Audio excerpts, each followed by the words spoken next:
Good morning, students. This is Hiteshwar Dutt from Motilal Nehru Public School, and today we are gonna continue the chapter 3 nationalism in India, जो हमने last video में 1918 तक बात की थी। 1919 में last video में भी मैंने कुछ जिक्र किया था रॉलेट एक्ट के बारे में। आज फिर से मैं थोड़ा और एक्सप्लेन करके इसे बता देता हूँ कि रॉलेट एक्ट में एक्चुअली क्या हुआ था, या 1919 में एक्चुअली और क्या क्या चीज़ें हुई थी, या और उसके बाद क्या क्या हुआ। तो नेशनलिज्म इन इंडिया, नेशनलिज्म जैसे कि मैंने बताया है, राष्ट्रवाद की हम बात कर रहे हैं।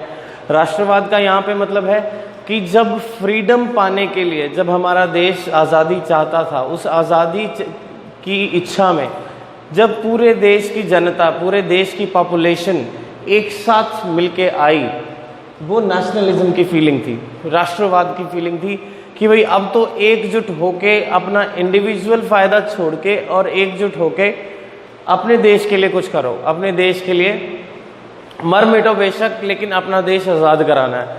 तो इंडियंस फ्रीडम जो चाहते थे, उसके लिए जो फीलिंग उन्हें आई, जिस फीलिंग की ज़रूरत थी, दैट वाज नेशनलिज्म। और जो भी हम इंसिडेंट इस चैप्टर में पढ़ रहे हैं, जो भी इंसिडेंट इस चैप्टर में पढ़ेंगे हम, वो इंसिडेंट जो होगा, उस इंसिडेंट की वजह से नेशनलिज्म की फीलिंग हमारे देशवासियों में आई, हमारे देश की जनता में, इन इंसिडेंट्स की वजह से, जो घटनाएं घटी उनकी वजह से। अब हम बात करते हैं यहाँ पे रॉलेट एक्ट की। रॉलेट एक्ट क्या था? इसको ब्लैक लॉ भी बोला जाता था। 1919 में इसे पास किया गया था, सन 1919, 1919 में इट वाज पास्ड। और इस एक्ट के अंतर्गत, इस एक्ट के हिसाब से क्या होता था कि अगर कोई भी इंडियन जिसको ब्रिटिशर्स जेल में डालना चाहते हैं, उसको बिना किसी कारण के, बिना किसी भी वजह के जेल में डाल सकते थे, वो भी 2 साल की जेल विदाउट एनी रीजन, और वो भी political, as a political prisoner, मतलब राजनीतिक कैदी। कि सरकार चाहती है कि ये इंसान जेल में होना चाहिए तो उसको जेल में डाल दिया, अगर सरकार नहीं चाहती है तो वो बाहर खुला घूम रहा है। तो सिर्फ इस वजह से, इसीलिए मैंने यहाँ पे आज एक नई चीज़ लिखी है, पॉलिटिकल प्रिजनर, जो मैंने कल नहीं बताया था आपको रॉलेट एक्ट में। ये एक नई चीज़ है कि लोगों को पॉलिटिकल प्रिजनर बनाया गया। पॉलिटिकल प्रिजनर कैसे? कि अंग्रेज सरकार थी हमारे यहाँ, और अंग्रेजी सरकार नहीं चाहती थी कि भारतीय बगावत करे। जो भी भारत देश की जनता है, जितने भी लोग हैं, वो बगावत ना करे, इसीलिए ये एक्ट को पास किया गया। क्यों? क्योंकि इस एक्ट के पास होते ही इंडियंस को जेल में डाल दिया गया, बहुत सारे लोगों को जेल में डाल दिया गया। जो भी बगावत करता था उसको जेल में डाल दिया जाता था, जिस वजह से इंडियंस में डर बैठ जाए, ताकि डर जाएं, इंडियंस डर जाएं, और फिर ऐसी कोई भी एक्शन ऐसा ना लें जिससे जिससे अंग्रेजों को वहाँ से जाना पड़े या अंग्रेजों की बगावत की जाए। इसलिए ये एक्ट को पास किया गया था, और लोगों को एज ए पॉलिटिकल प्रिजनर रखा गया जेलों में। 2 साल तक इम्प्रिजनमेंट होती थी उसमें, और 2 साल तक ना तो आप कोई वकील कर सकते हैं और ना ही आप किसी से कोई भी बातचीत कर सकते हैं। तो एक तो ये एक्ट, ये इंसिडेंट हुआ 1919 में। दूसरा बहुत बड़ा इंसिडेंट, जिसको अब लास्ट ईयर हमें 100 साल हो गए हैं जिस इंसिडेंट को, that was Jallianwala Bagh massacre. 101 साल हो चुके हैं इसे, 101 साल हो चुके हैं जलियांवाला बाग मैसेकर। मैसेकर का मतलब होता है हत्याकांड।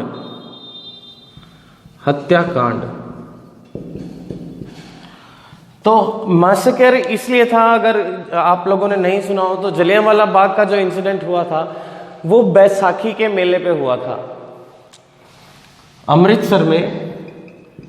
अमृतसर शहर है एक पंजाब में, अगर आप लोगों को नहीं पता है तो। अमृतसर में बैसाखी फेयर चल रहा था। बैसाखी पंजाब का बहुत बड़ा फेस्टिवल है, पंजाबी लोगों का बहुत बड़ा फेस्टिवल है बैसाखी। और उसी बैसाखी का एक मेला चल रहा था, मेला लगा हुआ था बैसाखी फेस्टिवल पे जलियांवाला बाग में।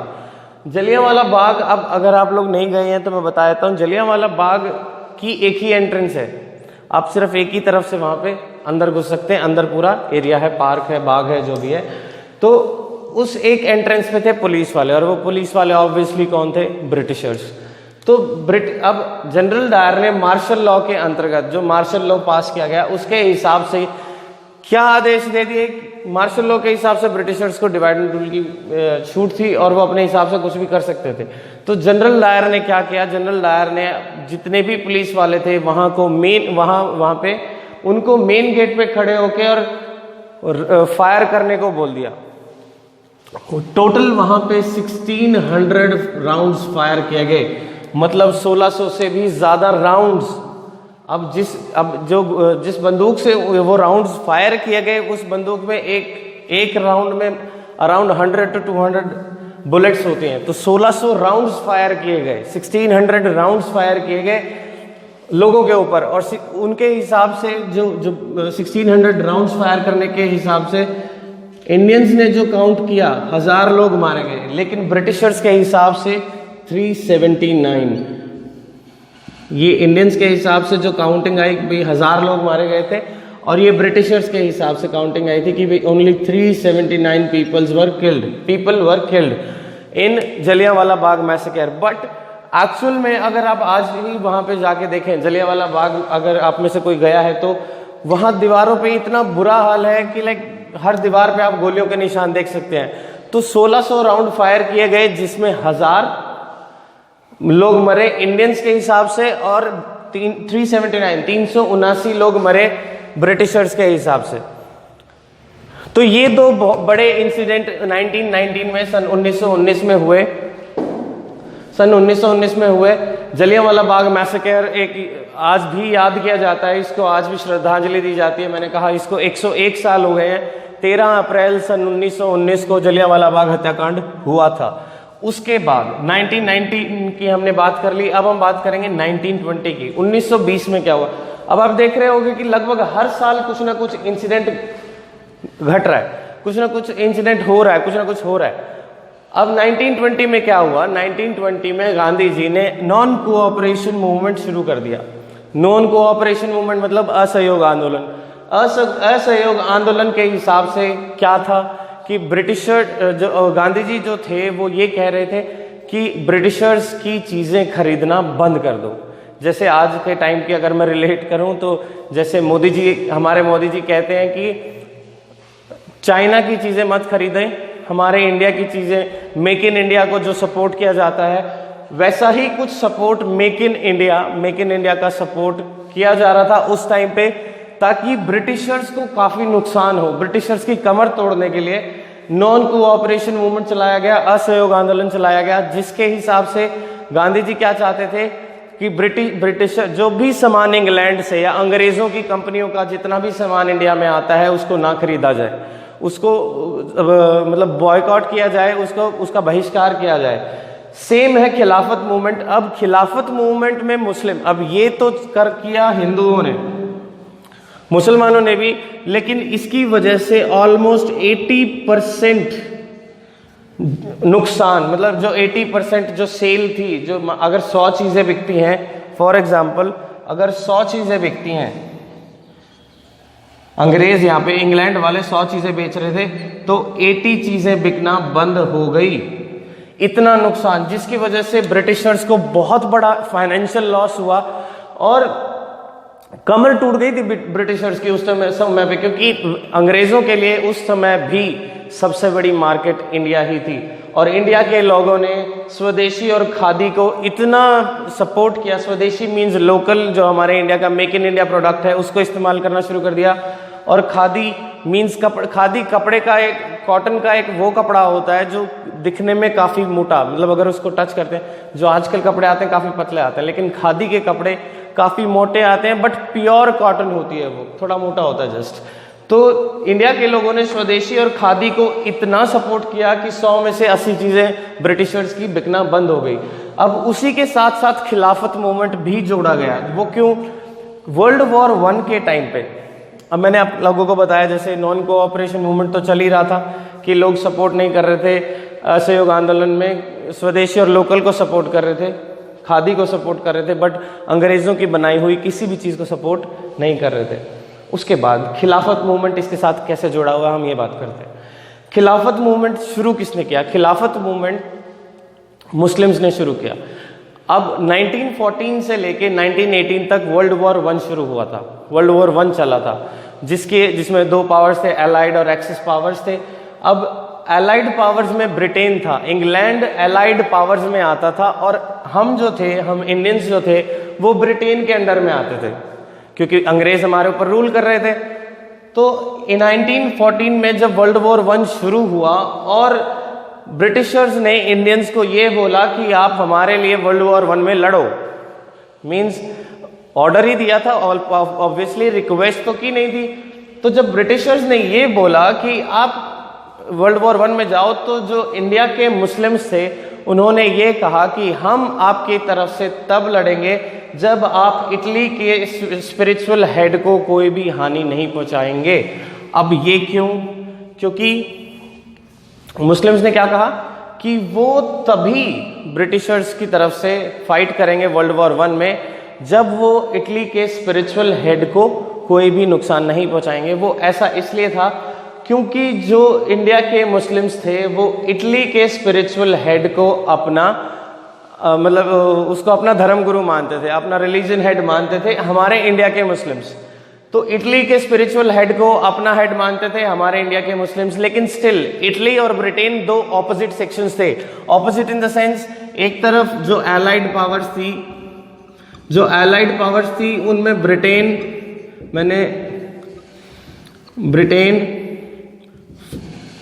फ्रांस, यूएस और यूएसएसआर, और जो एक्सिस पावर्स थी उसमें थी इटली, जापान और जर्मनी। तो जैसा कि आप देख पा रहे हैं कि ये दोनों, इन दो अलग अलग ग्रुप्स हैं। इटली और ब्रिटेन ऑपोजिट थे एक दूसरे के, तो लेकिन हमारे इंडिया वाले जो थे, इंडिया के मुस्लिम्स थे, वो इटली के स्पिरिचुअल हेड को फॉलो करते थे। और हमारे ऊपर रूल कौन कर रहा था? ब्रिटेन, इंग्लैंड रूल कर रहा था। तो इंग्लैंड ने जब ये कहा, मतलब अंग्रेजी सरकार ने जब भारतीयों को उस जंग में भेजना शुरू किया, तो वो एक ही शर्त पे इंडियन मुस्लिम्स माने थे कि वो इटली के स्पिरिचुअल हेड को कुछ भी नहीं कहेंगे। लेकिन 1918 के पहले तो अंग्रेजों ने बोला कि ऐसा कुछ नहीं होगा, लेकिन बाद में इटली का जो स्पिरिचुअल हेड था उसको बंदी बना लिया गया, उसको कैद कर लिया गया था। ये दो बड़े इंसिडेंट्स 1920 में हुए हैं। अब इसी के साथ साथ, अब ये सब तो हमने पढ़ लिया, अब इसी के साथ साथ 1920 का जो असहयोग आंदोलन है उसमें लोगों ने एक और बहुत ही अच्छा तरीका ढूंढा, बगावत करने का, या आप कह सकते हैं उसको अपोज करने का। वो क्या था? पिकेटिंग होती है, हिंदी में इसे कहते हैं धरना। आप लोगों ने सुना होगा कि आजकल की सबसे बड़ी न्यूज़ जो थी, कुछ साल पहले की, अन्ना हजारे जो धरने पे बैठे थे, या आप कई बार देखते हैं कि आसपास के जो यूनियन वर्कर्स होते हैं, या कभी कोई धरने पे बैठ गया, कभी कोई, मींस स्ट्राइक, आप एक तरह से हड़ताल कह सकते हैं, स्ट्राइक कह सकते हैं, मींस प्रदर्शन है, विरोध प्रदर्शन होता है, धरना, एक जगह पे बैठ के सड़कों पे और विरोध प्रदर्शन करना। अब पिकेटिंग कैसे किया? नॉन कोऑपरेशन मूवमेंट में पिकेटिंग कैसे किया? भारतीय नागरिकों ने, जितने भी हिंदू या मुस्लिम, जितने भी इंडियंस जितने भी थे, उन्होंने क्या किया? सपोज यहां पे कोई शॉप है, मैं इसको थोड़ा बड़ा करके एग्जांपल दे देता हूं, ये ऊपर वाला रब कर देता हूं।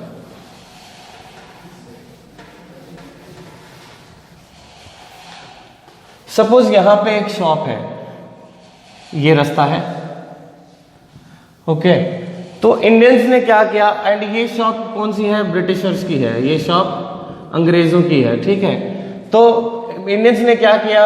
यहाँ पे बैठ गए, बट यहाँ पे जाने नहीं दिया किसी को, लेकिन दुकान को भी कुछ नहीं किया। अब ऐसा होता है कि लोग जब भी धरने पे बैठते हैं, कई बार वो धरना इतना बढ़ जाता है, वहाँ का माहौल इतना गुस्से से भर जाता है कि लोग तोड़फोड़ करना शुरू कर देते हैं। लेकिन नॉन कोऑपरेशन मूवमेंट में, असहयोग आंदोलन में क्या हुआ? लोगों ने पिकेटिंग पे बहुत फोकस किया, और जो अंग्रेजों की दुकानें थी उनको दोनों तरफ से बंद कर दिया, लेकिन दुकान को कोई भी नुकसान नहीं पहुंचाया।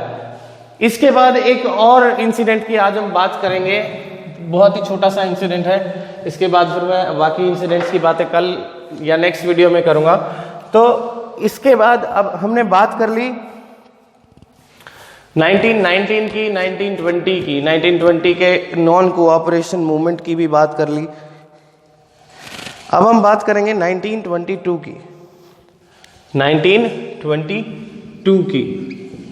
अब ये जो नॉन कोऑपरेशन मूवमेंट चल रहा था, इसके बाद 1922 में एक बहुत ही बड़ा इंसिडेंट हुआ, जिसके बाद ये नॉन कोऑपरेशन मूवमेंट बंद हो गया था।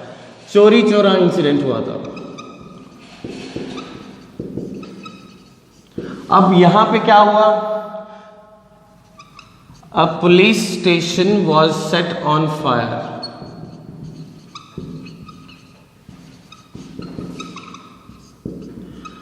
By Indians. चौरी चौरा बिहार में है। अब चौरी चौरा में क्या हुआ?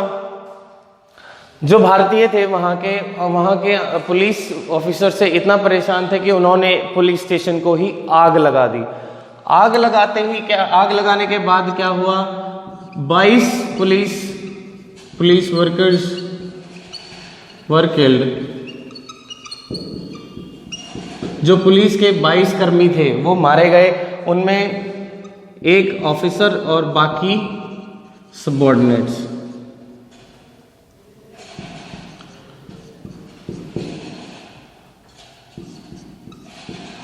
बाकी के किस सबऑर्डिनेट्स थे उसके। तो 22 लोग मारे गए चौरी चौरा इंसिडेंट में, जिसके बाद गांधी जी ने नॉन कोऑपरेशन मूवमेंट को बंद कर दिया। सिर्फ इसी चक्कर में कि अगर ऐसे ही असहयोग आंदोलन का आक्रोश बढ़ता गया, गुस्सा बढ़ता गया, तो पता नहीं और कितने लोग मारे जाएंगे। और गांधी जी सख्त खिलाफ थे हिंसा के। अगर हिंसा ही करनी होती तो इतना लंबा समय शायद हमें आज़ादी पाने में नहीं लगता। और इसी हिंसा को रोकने के चक्कर में, इसी आक्रोश को, गुस्से को, पब्लिक का जो गुस्सा बढ़ रहा था, उस गुस्से को रोकने के चक्कर में गांधी जी ने नॉन कोऑपरेशन मूवमेंट को 1922 में चौरी चौरा इंसिडेंट के बाद बंद कर दिया। अब इसके बाद के जितने भी इंसिडेंट्स हैं वो हम करेंगे नेक्स्ट वीडियो में। आई होप आप लोगों को ये इंसिडेंट या ये टॉपिक समझ में आया हो। Thank you.